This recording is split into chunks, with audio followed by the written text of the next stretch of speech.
کہیں کوئی لڑکی کا چکر تو نہیں ہے؟ میں نے قریب کان لگا کر سننے کی کوشش کی، لیکن وہ بہت غصے میں لگ رہے تھے۔ ان کی بات سے ایسے نہیں لگتا تھا کہ وہ کسی عورت سے بات کر رہے ہیں۔ ایسی زبان عموماً وہ مردوں کے ساتھ ہی استعمال کرتے تھے۔ میں بھی مطمئن ہو گئی۔ تھوڑی دیر بعد انہوں نے خود ہی کمرے کا دروازہ کھول دیا۔ مجھ سے پوچھنے لگے کہ کیا ہوا ہے۔ میں نے کہا مریم سو گئی ہے، اب مجھے بھی نیند آ رہی ہے، بہت دیر ہو گئی ہے۔ نعمان نے میری طرف دیکھا، ناگواری سے میرے کپڑوں پر نظر ڈالی اور بولے تم میں سے بدبو آ رہی ہے۔ میں سارا دن ہاسپٹل میں دوائیوں کی بدبو سونگھتا رہتا ہوں اور گھر آ کر بھی یہی بدبو سونگھنے کو ملتی ہے۔ تم اپنے آپ کو صاف ستھرا رکھا کرو۔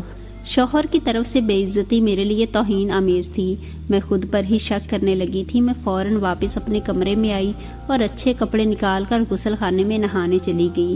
موسم تو سردی کا تھا، لیکن میں نے اس کی بات کی پرواہ بھی نہیں کی تھی۔ شوہر کی بے عزتی عورت کو بہت زیادہ تکلیف دیتی ہے۔